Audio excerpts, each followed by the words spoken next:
Hello, everyone. Before we get into today's episode, we'd like to take the time to thank our executive producers, Jeremy Marcoux and Justus Ebel, as well as all of our patrons. If you'd like to donate to the show, you can do so at patreon.com/historiesmost, where you can donate either $1 a month, or if you'd like to become an executive producer, you can donate $5 as well. Thanks so much for all your support, and on with the episode. Imagine an event that changes the way your country works as you know it. Something that, despite being started by a relatively small amount of people, spreads to major cities all over the country within mere days. Something that tears down an entire system of government. Something that ends an empire. Starting to sound like a revolution, isn't it? Well, that's exactly what it was. The Kiel Mutiny began with sailors refusing to give up their lives for a war that was already lost, but it quickly turned into a full-blown revolution, with everyone being affected. Soldiers, civilians, politicians, and the Kaiser himself would have their entire worlds changed in less than a week by history's most successful mutiny.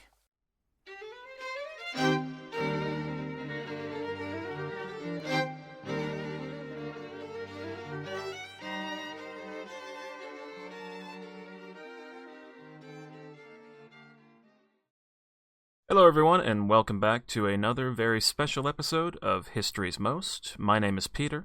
And my name is Alex, and I'm delighted to say today that we are joined by Robert Gerwarth, author of a number of books about the kind of interwar period and the effects of the First World War, not least his most recent book, November 1918, about the German Revolution. Thank you very much for joining us, Robert. My pleasure. Thanks for having me. Let's dive straight into it then. The revolution in Germany, I think at the time, came as quite a shock to contemporaries. It was very sudden. Do you think we can trace in German history any kind of long-term causes? Are there roots of the German Revolution in the Second Reich? Do you think Germany was headed in this direction before the war, maybe? Well, it's a somewhat curious situation. I think it's an excellent question. In a way, Germany in 1914, on the eve of the First World War, is not really a revolutionary society. But at the same time, the largest political party in the Reichstag, in the German National Parliament, is the Social Democratic Party, which, at least in theory and in terms of its program, is still a revolutionary Marxist party. There are major debates going on at the time within the SPD as to whether a revolution is really the ultimate objective, or, as some people within the party would argue, that the SPD should aim for reforms and continue to change the system from within. Because there is a fundamental difference between, say, Imperial Germany on the one hand and Tsarist Russia on the other. One is a proper authoritarian state where people have very limited political participation rights. This is simply not the case for Imperial Germany, which is a much more ambivalent society. On the one hand, and politically speaking, it's a semi-authoritarian state in which the Kaiser, in this case Wilhelm II, appoints the government rather than the government depending on a majority in parliament. But at the same time, the parliament does have some quite far-reaching powers. Most importantly, of course, it approves the budget, which in some ways is the most powerful tool a parliament can have. So it's not an autocratic state in the traditional sense. There are lots of political organizations that are thriving in Imperial Germany. It's in terms of culture, it's also it is a thriving society in many ways.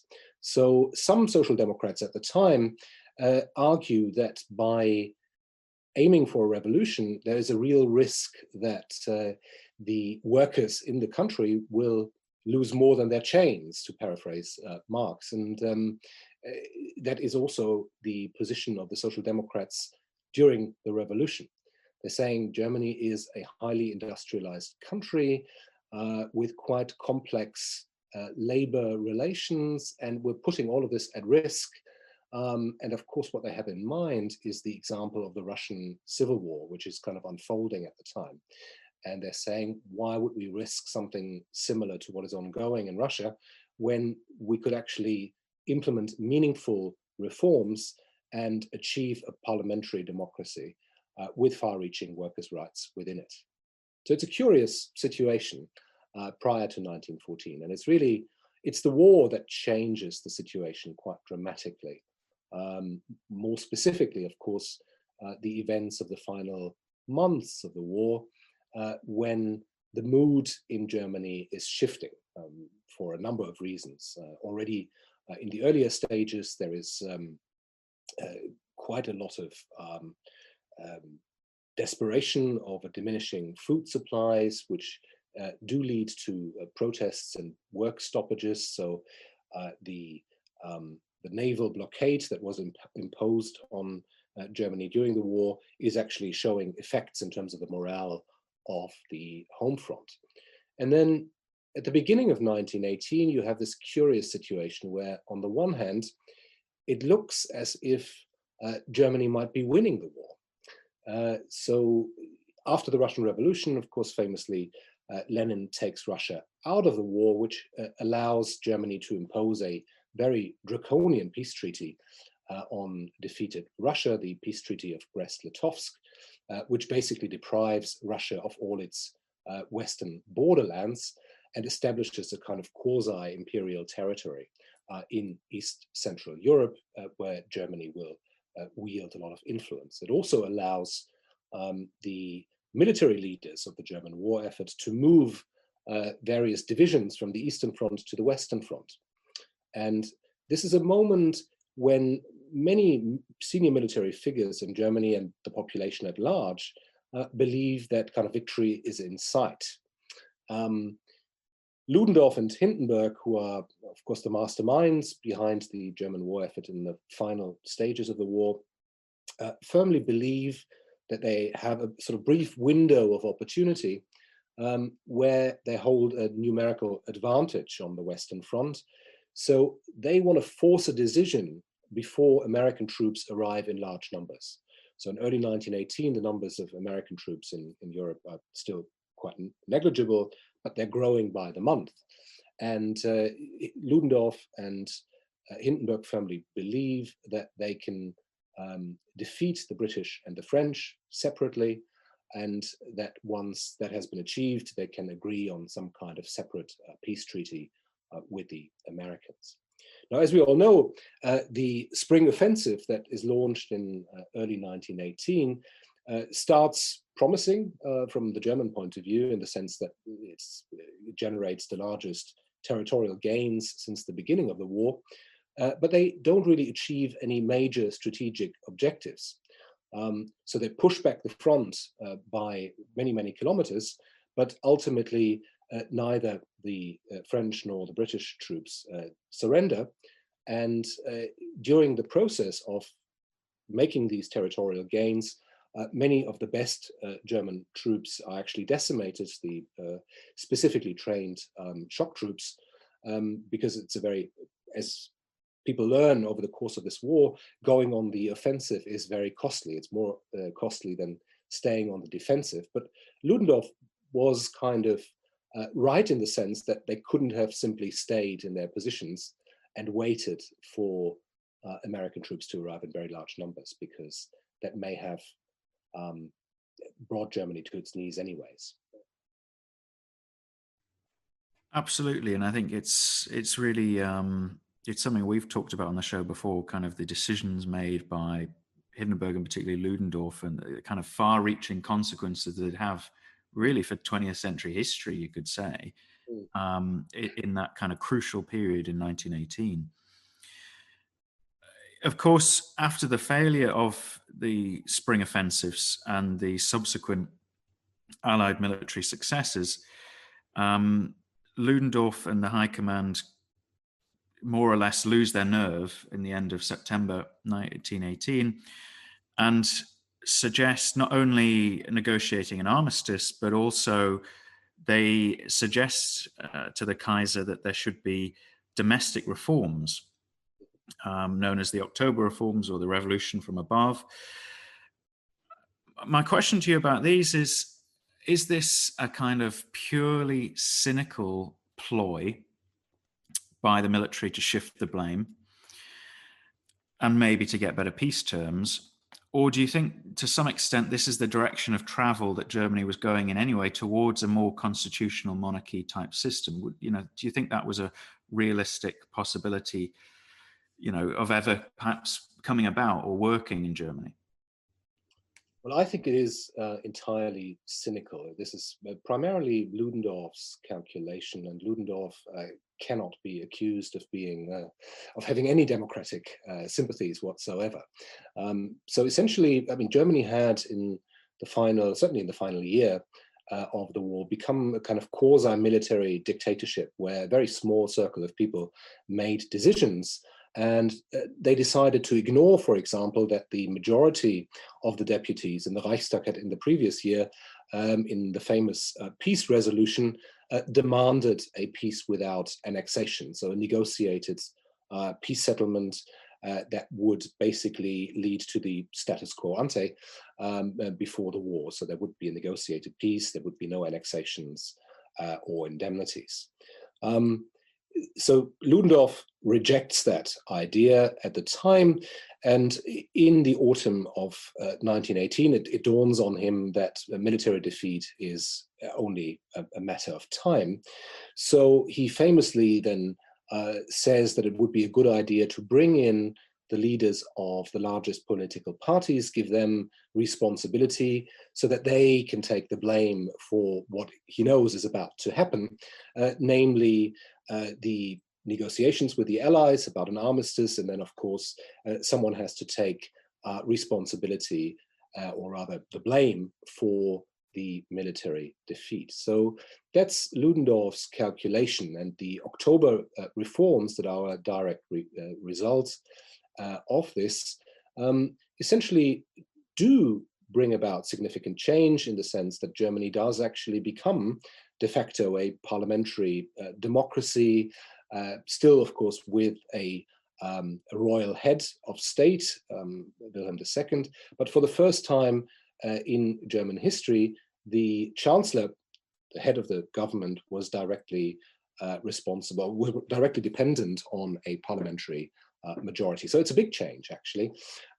Such a big change that some people have suggested that it didn't actually require a revolution in November 1918 to initiate some of the most important changes. I'm not sure I would agree with that, but it is certainly an important step in the right direction. Now, of course, after the October reforms, you have the genuine mass revolution of November 1918, which, as I kind of alluded to at the start, is really, I think, takes a lot of people by surprise in Germany. How would you account for the kind of what is genuinely extraordinary kind of mass movement, I suppose, that does overwhelm the forces of the state, with relative ease, without much in the way of bloodshed? How do you account for the massive kind of genuine people's revolution that occurs in early November 1918? And my second question on that point would be, what do you think is the overriding objective of the revolutionaries themselves? Yeah, I might actually start with the second point and then return to your first question, because the revolution in Germany starts off as a single purpose revolution. It's a revolution to bring the war to an end at any cost. So initially, the political demands are actually very limited. This is about forcing the military leadership, forcing the Kaiser to bring the war to a close, not to sacrifice any more soldiers unnecessarily, to bring an end to the blockade as part of that peacemaking process and to make sure that people are no longer starving in Germany. So the spark that sets off the revolution is that people in Germany are very conscious of the fact that there are ongoing negotiations, particularly with the Americans, with President Wilson. There are letters that are being exchanged. And in that situation, the senior leadership of the Navy, which had been pretty idle during the First World War, there hadn't been any sort of major naval battles, except for one or two, they decided that in order to secure that the Navy would leave this war, exit this war with their honor intact, as they phrased it, they would need a major showdown. So the plan was really to start what you can call a suicide mission. The entire German Navy was going to confront the Royal Navy in open battle. Of course, the Royal Navy is numerically larger, but they believed that they could destroy significant numbers of ships and basically enter the mythical memory of the state, whatever the future state might be. So clearly, the sailors had other views. They did not want to be sacrificed for the apparent honor of the admirals. And they started a revolution which started as a naval revolt, if you like, a small revolt in a number of coastal towns where the military bases were, notably Kiel, of course, but also Wilhelmshaven, and then continuously spread along the coast before moving inland. And what happens here is that the revolutionary dynamics really unfold on a local level initially, with workers declaring their solidarity with the sailors, and then the general civilian population also supporting their cause, which includes initially the liberation of sailors that had been arrested in the early stages of the mutiny, but also more generally their demand for peace at any cost. And here in this situation, it's really poor crisis management, if you like, that leads to a radicalization of the revolution in terms of the core demands, because the Kaiser refuses to take the revolution seriously initially, and therefore the initially limited demands then become larger and larger and increasingly include the demand for the Kaiser to abdicate. And the German Revolution is quite peculiar in the sense that Germany is a federal state, and the individual states are actually quite powerful. Each of them are governed by, their own king or their own princes, their smaller principalities, as well as larger kingdoms like the Kingdom of Bavaria or the Kingdom of Saxony. So in each of these states, the revolution has its own dynamic, but inevitably it leads to the downfall of these dynasties, many of whom, like the one in Bavaria, had been in charge for a millennium, basically. And this happens in a remarkably bloodless way. So the initial stages of the revolution are remarkably bloodless. And what is also quite peculiar about the German Revolution is that it starts in the periphery rather than in the political center. So the political epicenter, which is obviously Berlin, the capital, is actually the last bastion, if you like, the last major stronghold, or so it seems, of the royalists. By the morning of the 9th of November 1918, all of Germany has fallen to the revolution except for the capital. So that makes it quite unusual, because if you think of the big revolutions in history, the French Revolution, but also the Russian Revolution, of course, the most important events happen in the capital. And despite the Kaiser's hopes and the hopes of the royalists, who had actually amassed apparently loyal troops in the many barricades around and in the city, they all surrender without firing as much as a shot. And which really surprises people, because some of these are some of these units are deemed to be particularly loyal to the Kaiser. But what is important here is that the revolutionaries try to make sure that this is a modest revolution. This is not like the Russian Revolution, and they're trying to convince these troops that there is no point to continuing the war, and many of the soldiers simply ignore the orders of their superiors and change sides.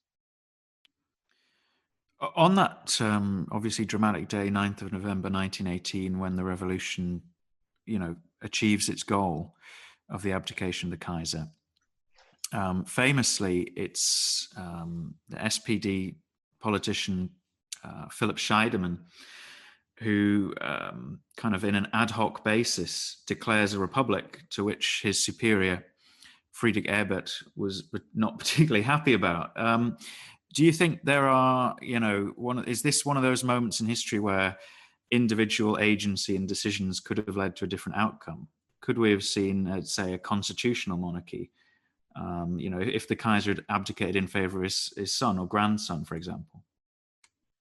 Yeah, no, that's really interesting. There was a window of opportunity, I think, for the Kaiser to at least attempt to abdicate in favor of his son, the Crown Prince, or at least that's what he believed. Now, there are international pressures as well.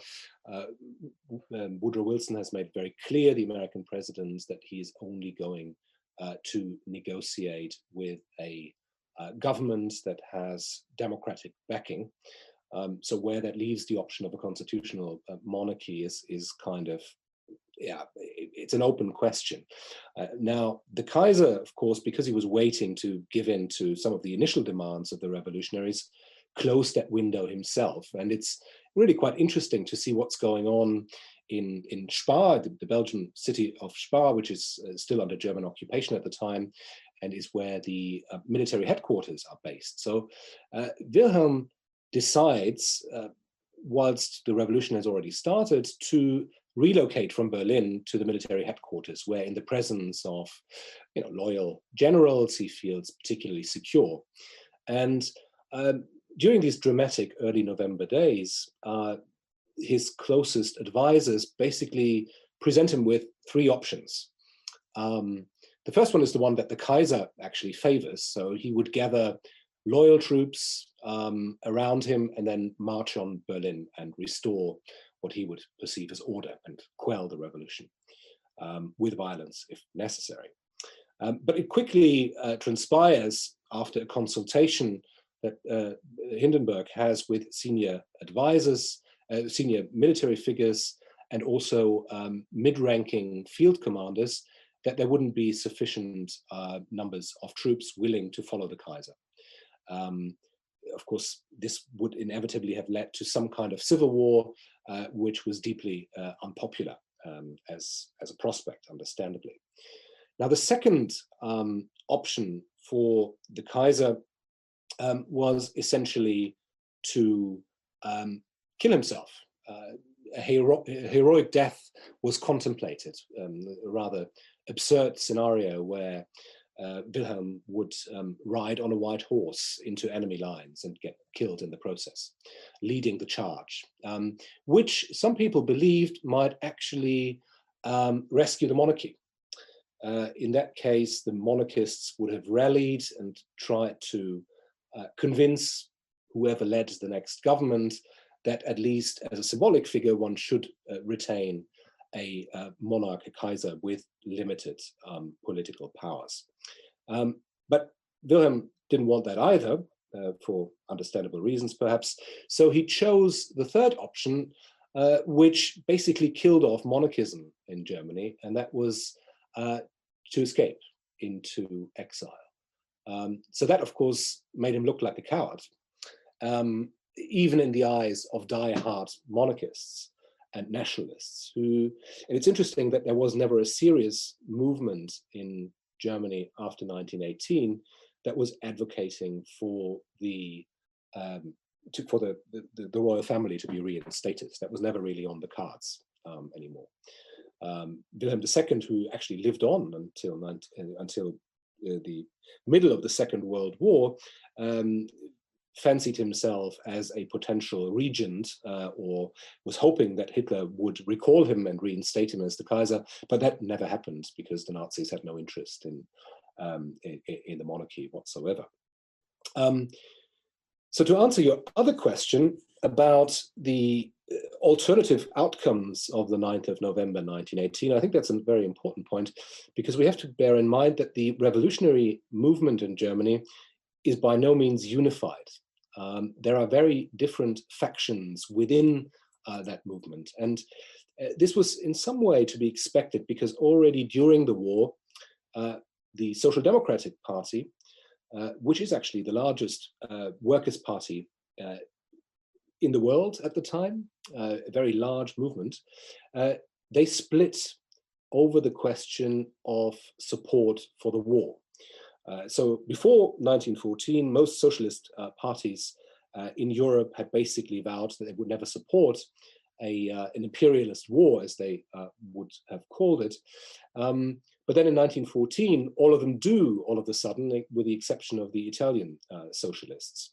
And some social democrats, senior social democrats, are very unhappy about that. And this split within the movement continues and ultimately leads to the formation of a second social democratic party, which is the Independent Social Democratic Party of Germany. They're slightly towards the left. I wouldn't call them communists, because there's yet, within the fractious left, yet another schism emerging between the independent socialists and then those on the left of that party who would subsequently form the Communist Party. And they all want fundamentally different things. The communists during the 1920s are hoping for a political system that is not dissimilar to that of the Soviet Union. The independent social democrats basically advocate for a third way. They don't necessarily want a parliamentary democracy. What they want is a political system which is based on councils, workers and soldiers councils. So the way we have to imagine that is it's a form of direct democracy, where political decisions are made in these councils by acclamation and then a popular vote. So perhaps not the most workable solution for a large country, but nonetheless something that they prefer to parliamentary democracy. And then you have the Social Democrats, who basically want a parliamentary democracy in the hope that the trend, which has already started in Imperial Germany, would continue, that they remain the largest political party in the elected house.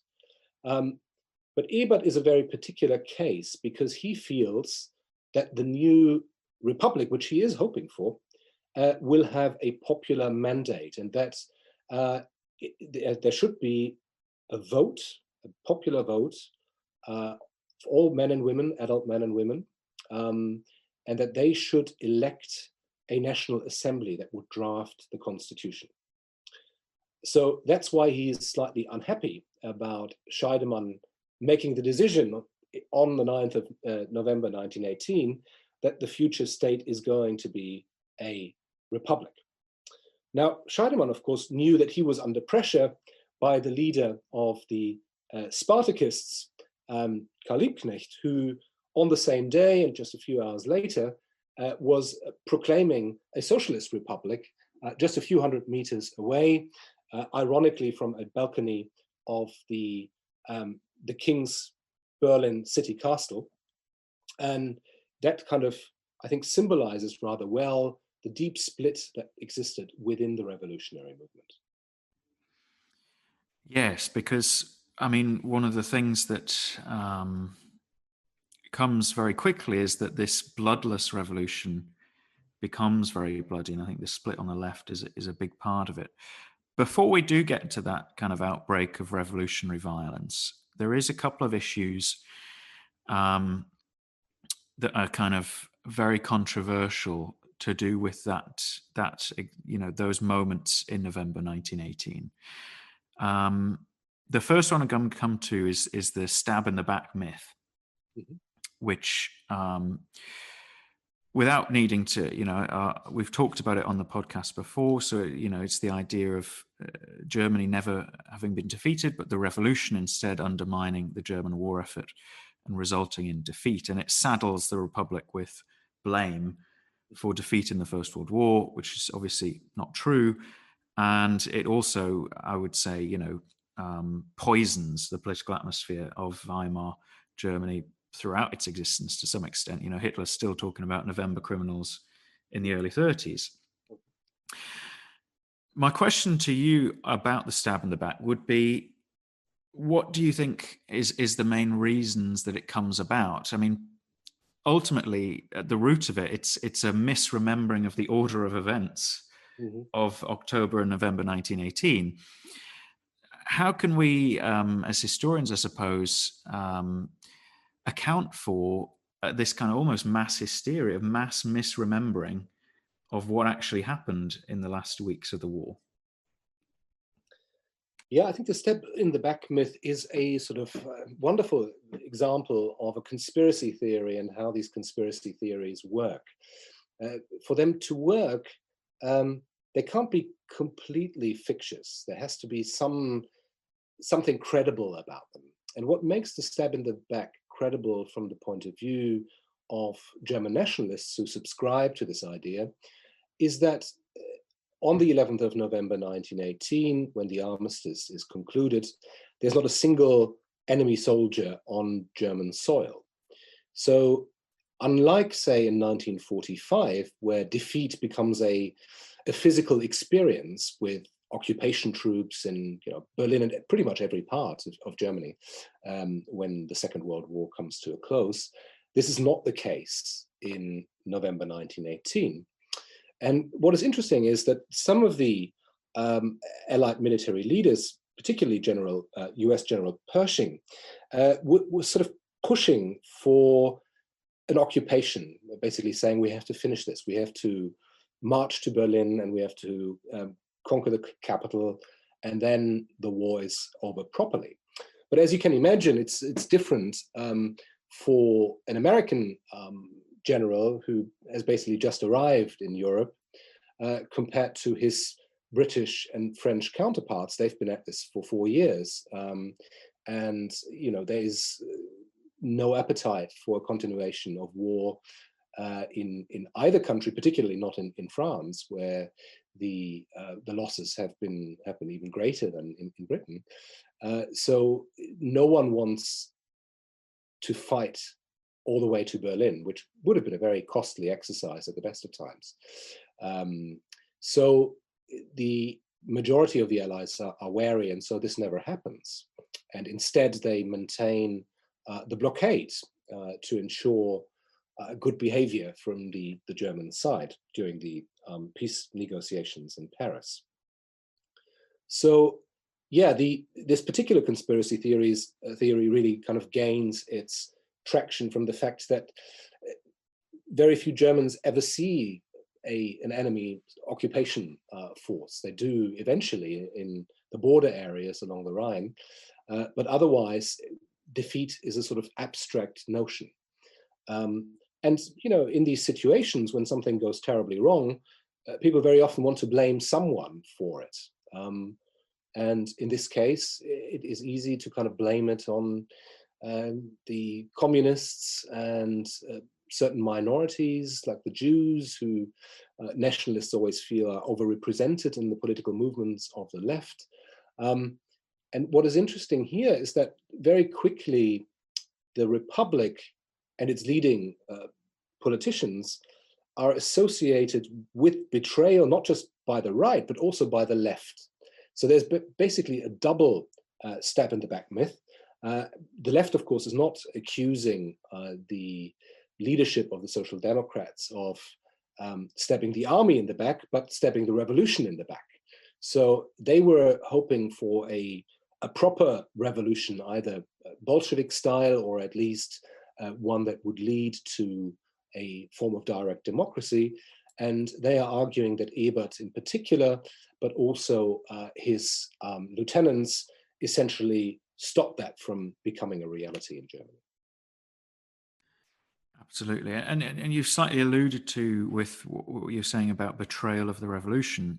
Another, I think, very controversial aspect of November 1918 is what's become known as the Ebert-Groener Pact, Mhm. where the new social democratic leadership, obviously with Ebert as chancellor, decide to, what is sometimes seen as like a deal with the devil or a Faustian pact of securing the support of the old army, the imperial army, in exchange for agreeing to basically crush what they would describe as Bolshevism. Some historians have been extremely critical of that decision. Springs to mind William Peltz's book about the German Revolution. What's your reading of the Ebert-Groener Pact?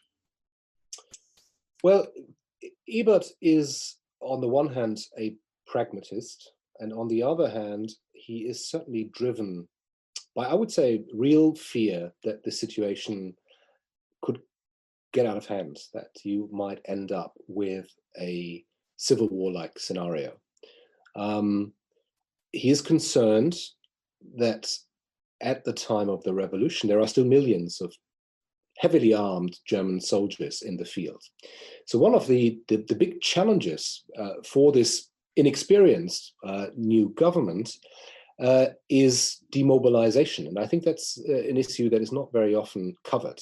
So the challenge of bringing millions of soldiers home, convincing them to give up their weapons, and also convincing them to accept the new government as legitimate.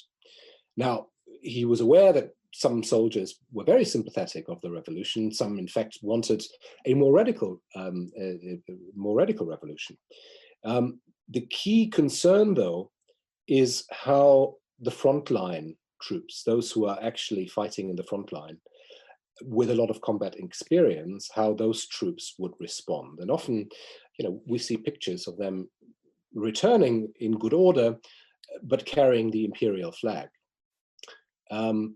So in that situation, it seemed to Ebert that the wisest thing to do would be to conclude a pact, not with the hawks, people like Ludendorff, but someone who was more flexible, shall we say, not the hardest of hardliners in the Supreme Command, Wilhelm Groener, who essentially guarantees in return for peaceful demobilization that the army is going to accept the new political realities.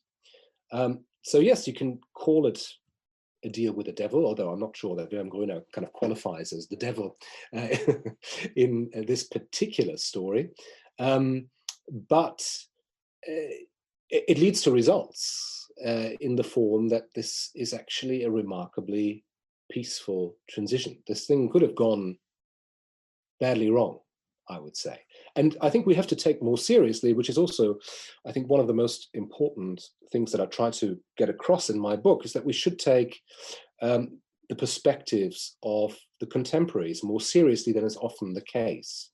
So with the benefit of hindsight, many of the decisions that were made in that period under enormous pressure may seem wrong, and some of them were wrong. But I always find it slightly arrogant to kind of contemplate these options from the comfort of my study with the benefit of hindsight and the knowledge how things ended in 1933, when some decision makers really had to make decisions on the spot against a backdrop of Germany just having lost the largest war in history up until that point, with the prospect, or at least the fear, that Germany could end up in a similar situation as Russia.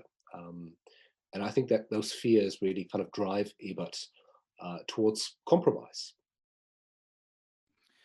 Yeah, I mean, we've talked about it on the podcast before, the way of, it's so easy, isn't it, with hindsight, to decide that actually that was the wrong thing to do. And Ebert didn't have, obviously, the knowledge of the future, but he also didn't know, for instance, that the Supreme Command had already told the Kaiser that there's no way the army could restore the monarchy. That was obviously the 9th of November, but that wasn't a conversation that Ebert was privy to. So the fact that I suppose the Supreme Command, well, in particular, really Groener, who's the driving force in decision-making at the Supreme Command by then, has decided that the army can't overthrow the Social Democrats, but the Social Democrats don't know that he's decided that. And I suppose, I can't remember who it was wrote it, but, the Republic in Germany does survive, whereas a lot of new republics born in Central and Eastern Europe in 1918-19 don't survive very long at all. And it's often military figures who put pay to them. Yeah. Moving forwards then, we've talked a lot really about how this was achieved so bloodlessly. And yet the period kind of from maybe December 1918 through to spring 1920, you could even argue as a period of almost Civil War-esque conditions in Germany. I know you have written quite a lot about, well, one of your previous books, The Vanquished, is about the wave of social violence that overtakes Central and Eastern Europe in the wake of the First World War. Do you think Germany's just part of that wider trend of the First World War, even the First World War ending, just unleashes violence on society in Europe? Yeah. It's a good question that I often discuss with my colleague here in UCD, Mark Jones, who has written a very good book about violence in the German Revolution, particularly from January 1919 onwards. My answer to that would be yes and no. So I did indeed come to this book, November 1918, after thinking more comparatively about the violence that continued in large parts of Europe after the official end of hostilities on the Western Front in November 1918, because the reality for most of Europe, really, particularly in the East, but also in Southern Europe, is one of ongoing violence. And in the first couple of years after 1918, you have casualties, war-related casualties of about 5 million people, which is quite remarkable because, I mean, that's as many as the fallen of the British Army, French Army, and American Army in the First World War combined. And this is a result of revolutions and counter-revolutions, of wars and civil wars that are raging in large parts of Europe. And to a certain extent, Germany is part of that, but it obviously experiences significantly lower levels of violence than Russia is, of course, the outlier in this respect, but also Finland, for example, a very small country that had not been had not been a combatant nation in the First World War. So the war experience does not really account for post-war brutalization. Yet within 3 months, 1% of the overall population perishes in a civil war of extraordinary brutality. And this is kind of replicated. There's a large kind of arc of violence, if you like, all the way from Finland in the north to the successor states of the Ottoman Empire in the Eastern Mediterranean, and particularly in Anatolia. And compared to those mass levels of violence, the numbers that we're looking at in Germany are much more modest. But you are right. There are certain hotspots, I would say, notably Berlin in early 1919, but also Munich, which temporarily becomes a Soviet republic, which is then crushed with extreme violence by Freikorps soldiers and regular troops, but also in the Ruhr, where there are violent clashes between socialist/communist insurgents and government troops. So there is a localized civil war. If you look at the situation in Berlin, for example, more than 1,000 people are killed there. There is aerial bombardment. There is, heavy artillery. So yes, there are certainly strong elements of a civil war. And what is at the heart of this is, of course, a radicalization of the tensions that exist within the socialist movement on the one hand, and then the fact that the government, the elected government, chooses deliberately to bring in armed support from people who, I would say, are very skeptical about the republic. They cannot reasonably be described as pro-democracy. And these, of course, particularly include the Freikorps. The Freikorps are a more diverse than one would normally assume. So they contain in their ranks former soldiers and officers, but also army cadets. There are lots of army cadets who never got the chance to fight in the First World War and see this as an opportunity to prove themselves, very often in units that are led by highly decorated officers, lieutenants or captains. And then you have kind of right-wing students as well that are also in the mix. So these are curious groups, and they are brought in to support the regime against a potential socialist revolution. And what they do, also there are regular government troops as well, they crush the rising in Berlin in January with extreme violence, also killing the two leaders of the movement, Rosa Luxemburg and Karl Liebknecht, and many of their supporters along the way. And that, of course, creates, or rather deepens, the rift that exists to the point where the two socialist parties in Germany never reconcile. In fact, those who are on the left of the socialist spectrums become communist and also determined to overcome what they view as a bourgeois liberal democracy. And the Social Democrats also view the communists as an enemy who's just as serious, or should be taken as seriously as the far right. So the Republic becomes beleaguered from two sides from relatively early on.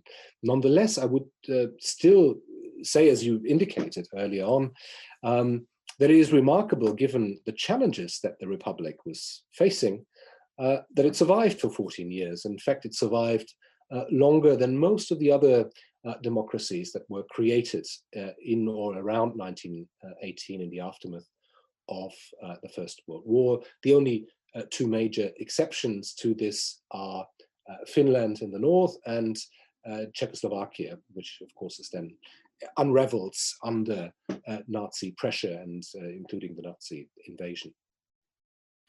Yes, one thing I always think is important to remember as well about the Weimar is, despite its reputation as a short-lived, unstable experiment, it actually lasts longer than Hitler's Third Reich. So,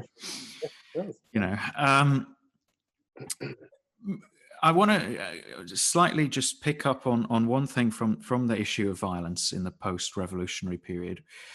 Do you think that it's often leveled, let's say, that Ebert, the Social Democrats, and in general the Weimar coalition parties overestimated the threat from the left, and therefore, felt like they needed to behave, with the violence that they did in putting down revolutionary threats, and underestimated the threat from the right, which, elements like the Freikorps enabled to, in fact, grow. Do you think there's any truth in that? Do you think, to paraphrase Joseph Werth a few years later, the enemy really did lie on the right? Or was the left-wing uprisings that did take place a genuine threat that could have overthrown the Republic if they didn't act so decisively? Yeah, I mean, with hindsight, it is clear that Ebert overestimated the real threat of a communist revolution in Germany. This is also the case because even within that split in the movement, the communists, even the independent socialists, are a small minority. The majority Social Democrats always remained by far the largest political party within the left, even in the late years of the Weimar Republic. I think it somewhat depends on what point in time we're looking at, because I don't think that in the years after 1929, Republicans are underestimating the right. If we talk about the Nazi movement, I think it is always worth bearing in mind that still in 1928, Hitler is head of a tiny little political party that is really struggling at the national level. It's really the massive and unparalleled economic crisis that begins in 1929 and then really kind of starts to unravel in 1931 with the banking crisis. It leads to a situation where 1 out of 3 people in the workforce are unemployed. And of course, that figure doesn't tell us anything about their dependents. And, there is enormous suffering. And consequently, as you can also see, I would draw that parallel in, during the last economic recession that we had, the effects are immediately that there is a radicalization of politics, that populist parties, both on the left and on the right, grow in these situations. And that is exactly what happened in the late phase of the Weimar Republic, where really you do have the Social Democrats, which remain a large political party.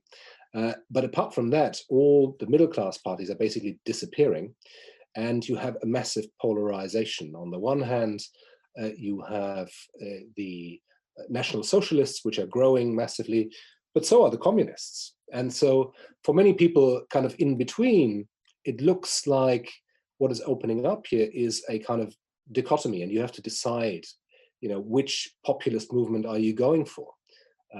What scares me less in some cases.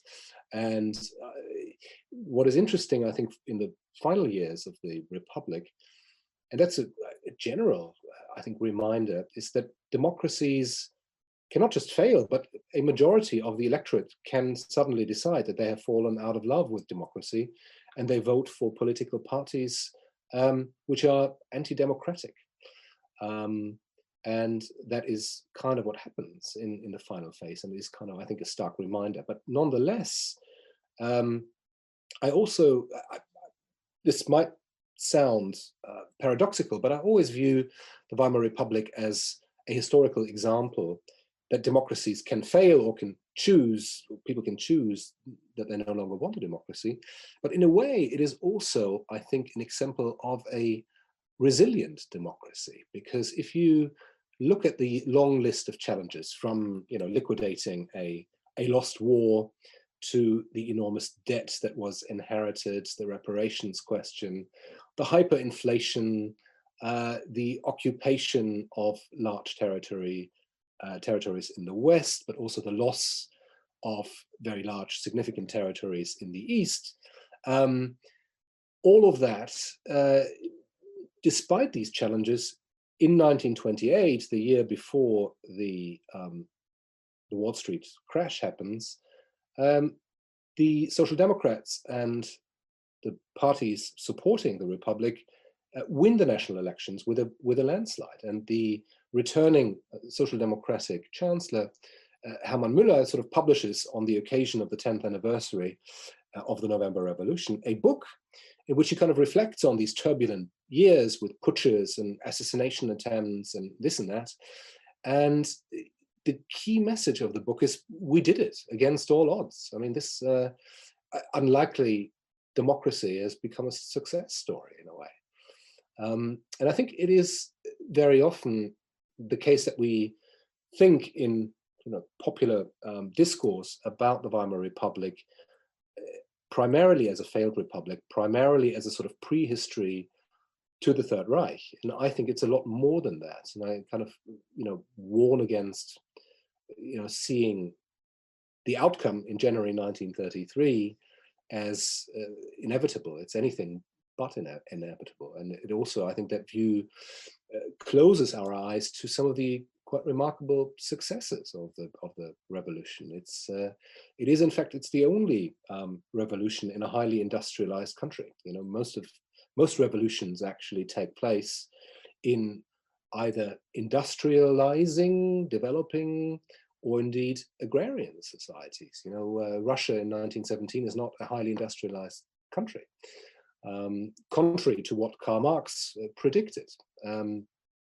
So having that revolution, which at least initially is relatively peaceful, and securing some important things, Germany is one of the first countries to give more than 50% of the population women the vote, to introduce the 8-hour working day. You know, these things seem absolutely normal to us today, but these are key demands of very important political movements before 1914, be it the suffragette or feminist movement, or be it the socialist movement. I mean, you know, they've been asking for the 8-hour working day for a very long time.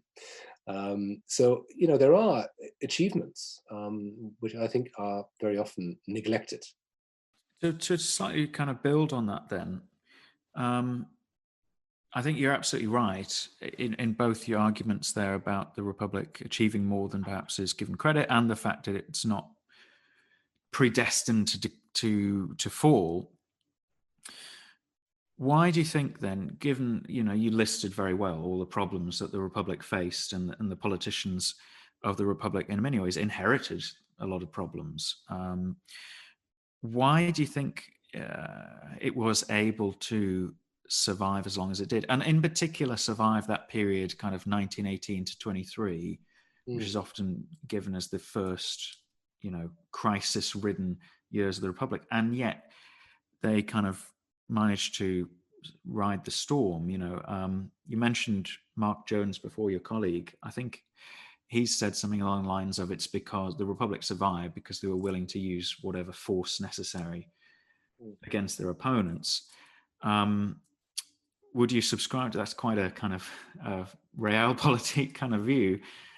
Why do you think it survived that crisis of 1918 to 23? Well, I mean, I would agree with Mark in the sense that, you know, they are willing to use force and are a much more defensive democracy than has often been admitted defensive in the way that they are using force against the enemies of democracy. But there's also something non-violent which is often forgotten, which is, of course, that the Social Democrats, through the unions, which are incredibly powerful in Germany at the time, have a very powerful instrument at their disposal. So if you take the example of one of the putsches 1920, in which Ludendorff is involved, the Kapp Putsch,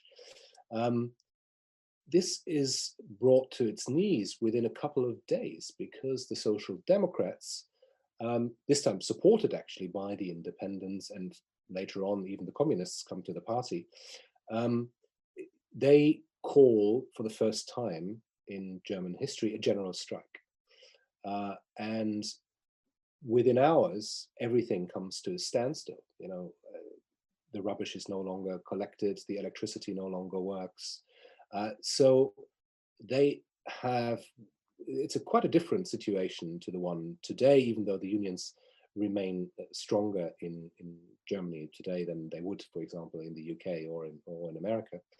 And a general strike remains a very powerful instrument. But this was the largest strike that was kind of enabled by the strong grassroots support among workers that the Social Democrats enjoyed at the time.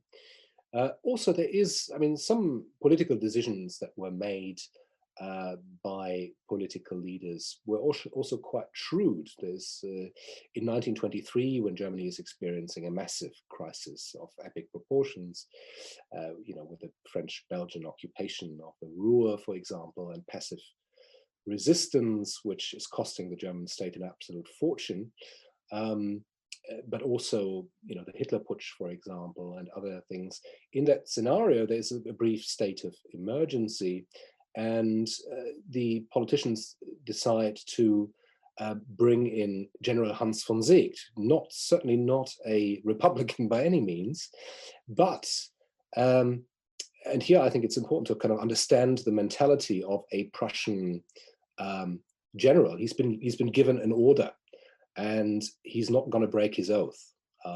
And they know that.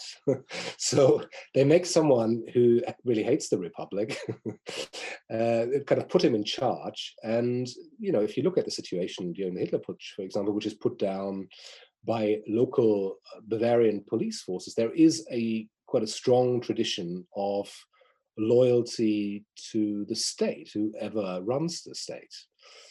In good times as in bad times. And, I think that mentality plays an important role as well. There is also, I think, an important policy change, notably under Chancellor Gustav Stresemann. He starts first as foreign minister and then as briefly as chancellor, a policy of reconciliation, notably with France, which really ends Germany's foreign policy isolation in the 1920s and brings back a certain level of normality, which allows for, the question of reparations to be discussed yet again in a much more pragmatic kind of way than was the case in 1918, when the passions of war were still, much more intense than they were 4 or 5 years later. Yeah, I think one of the things that I think is fascinating, particularly about what you're talking about in terms of like the loyalty of the army, the civil service to the Republic. Do you think? I mean, that's one of the things that's criticized about the Constitution and the revolution as a whole, is it doesn't deal with the old army, the judiciary, the civil service, the machinery of the state.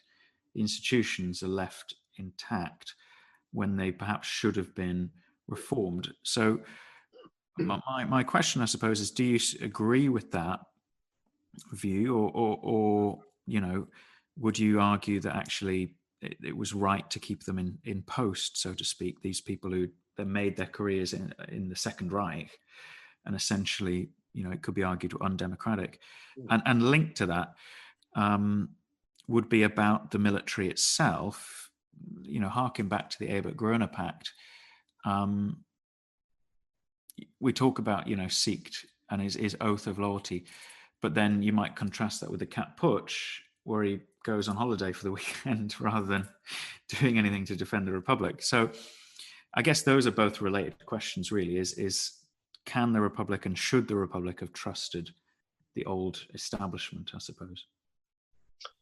Yeah, I think what you mentioned here is particularly problematic in the judiciary, for example, and of course the continuity there, the fact that you have a lot of judges who are opposed to the Republic is kind of reflected in some of the very lenient sentences that particularly political murderers from the far right are receiving. And there are studies that compare the rather draconian punishments that are handed out to people from the political left who commit the same crime, as opposed to those from the political right.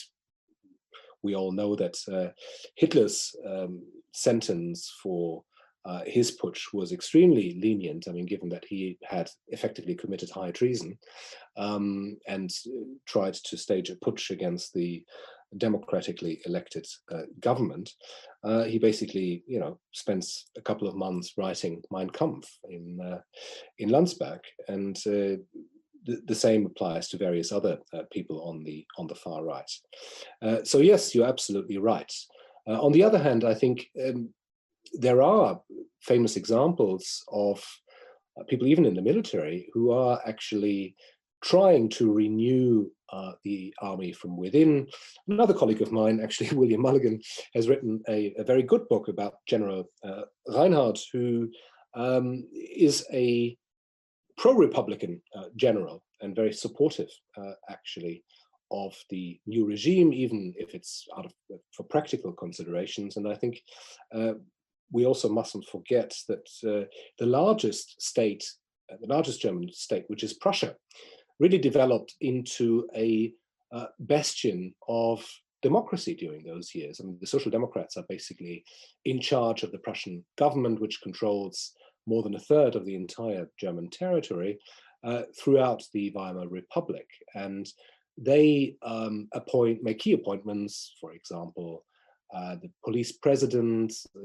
As a federal state, each state has its own police force, which is problematic in many ways, but it gives you a lot of power and say over, who runs the police, and also other senior civil service appointments. So it's I think it's a mixed picture that we're looking at. It's not that the entire civil service and the entire army is just waiting for an opportunity to overthrow the state. And I think by 1928, many of them had made their peace with the new realities as the political as well as economic situation was stabilizing. And I think they were looking at making changes from within the system in the same way that the Social Democrats prior to 1914 were looking to change the system from within rather than overthrowing it. It's a good way of putting it, I think. I hadn't really thought about that, because you often look at the way the army, for instance, behaves from the late 20s onwards as a kind of subversive force that's trying to undermine democracy. But that's an interesting perspective. I'll kind of bring this to a final question then. And I couldn't leave the issue of the German Revolution without talking about the Constitution, which, I'm sure you're aware gets an awful lot of bad press, I would say. If from my point of view, a history teacher, teaching it to, 17, 18-year-olds, it's pretty basic in terms of it's put forward as the Constitution was bad, therefore it undermined the Republic in this, and this particular ways. On the other hand, things like, say, that are criticized about it, like proportional representation and coalition government, are also the norm in many, many democracies, to this day, and don't necessarily lead to societal collapse. So I guess what I'm trying to ask is, how do you rate the Constitution? And obviously there are flaws, but then every constitution has flaws. Is it fatally flawed, I suppose? Yeah, certainly the Weimar Constitution hasn't had a good press for many decades after the Second World War. My evaluation of it would be more positive. I mean, it is arguably the most liberal constitution of the time, and one could argue that that is, making the democracy open to challenges, if you like. But then again, if you look at, for example, proportional representation, I mean, Germany, the German state, the Federal Republic of Germany, has had a system of proportional representation since 1949, with the one difference that you need to get over the 5% hurdle in order to get into parliament, which didn't exist in the Weimar Republic. But nonetheless, it's a similar political system in a way, without anyone I know accusing the Federal Republic of being an unstable state. I think what changes after 1949 is the circumstances. So the Federal Republic has been fortunate that it has never been challenged in the same way that the Weimar Republic has been challenged by internal as well as external enemies, or economic instability, which has never really existed in Western Germany after 1949. So another aspect that is, of course, very often criticized is Article 48, which gives the president an enormous amount of power, because he can rule by decree. And as we all know, he also has the power to appoint, as a kind of Ersatzkaiser, in exceptional circumstances, he can appoint head of government, which is what happens in January 1933, when, you know, Hindenburg could have, President Paul von Hindenburg could have appointed someone else instead of Hitler, and basically waited for another 6 months for the Great Depression to be over, particularly since there were very clear indications that the worst of the Great Depression was over in Germany at that point, and that support for the Nazis was already waning at that point, because they lost a lot of votes in the second general election of 1932. So there was good reason to assume that that trend might continue. So yes, of course, I think that is a weakness. On the other hand, it is interesting to see that President Ebert, a social democrat, actually used Article 48 very frequently to defend the Republic. So in some ways, it's an instrument that can be perhaps beneficial for the survival of a democratic state in the right hands.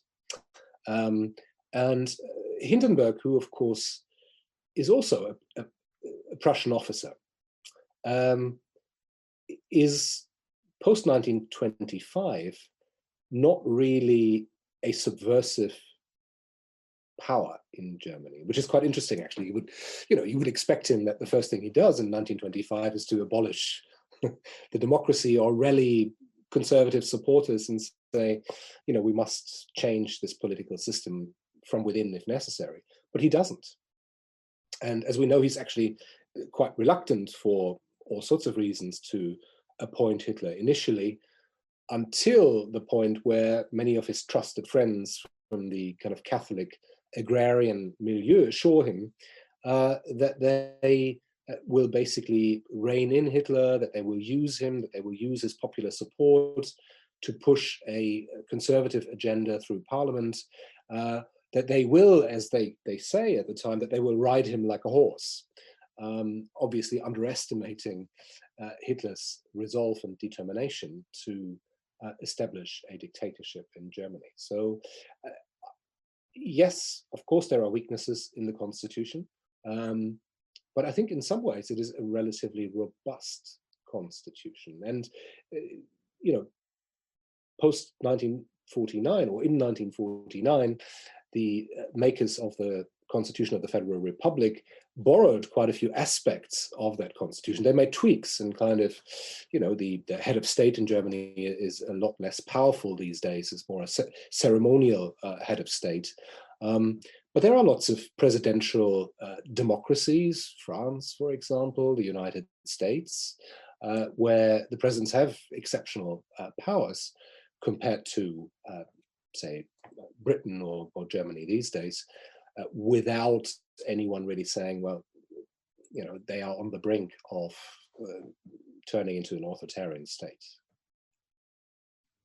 I think from what I think and what I'm taking from your answer is the idea, I think, that the Constitution itself is not to blame. It's more, I suppose, in the final crisis of Weimar, you have, well, you've already alluded to, what you might call, I don't know, a structural cause in the economic collapse. And then, it has been said many times, and I think quite rightly so, that the final crisis of Weimar has an unusually high amount of personal historical agency, if that makes sense as well, in the decisions of Hindenburg Circle, this sort of thing, that kind of all coalesce into bringing about the Republic's demise. I suppose the only counterpoint might be that it was the Constitution that put so much power in the hands of Hindenburg, and also maybe that the presidential model of government that Germany might have been moving towards from 1930 onwards was undermined by the fact that, I guess, in a move to moderate the power of the president, of course, all his emergency powers could be undone with a simple majority vote in the Reichstag, which after July 1932 becomes impossible because of the Nazi communist negative majority in the House. So I don't really know what my question is. It's just a series of No, I agree with you. It's an interesting situation and challenging to explain it. But this sounds very strange. But in some ways, the Hitler government is initially yet another Weimar coalition government, and it has if you like, a stronger democratic mandate than some of the previous governments, which didn't have a majority in parliament at all and basically ruled by decree with the help of Article 48. Whereas Hitler really kind of helps these conservatives to get a significant number of MPs behind the new government. And then the next question from his point of view was how to get rid of the coalition partner and how to transform what was still a democracy at the time into a one-party authoritarian state, which he manages to do within 6 months. And of course, as so often, fate came to his aid in the form of the Reichstag fire, which he hadn't started or even initiated, but he immediately saw as an opportunity to explain to a general public in Germany that this was a sort of the symbolic start of a communist uprising, which required a massive crackdown on the leaders of the unions and the Communist Party and even the Social Democratic Party. So that kind of facilitated the demise of democracy even further.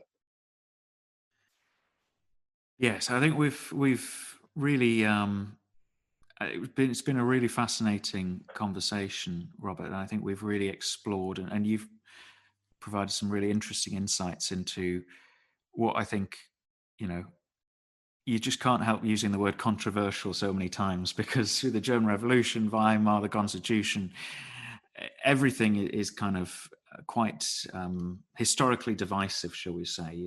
There's very much contested narratives around all these issues. But we really appreciate you taking so much of your time to provide your analysis and your insight into these really, complex and controversial events. So thanks so much for joining us. Oh, my absolute pleasure. Thank you. Thanks again for having me.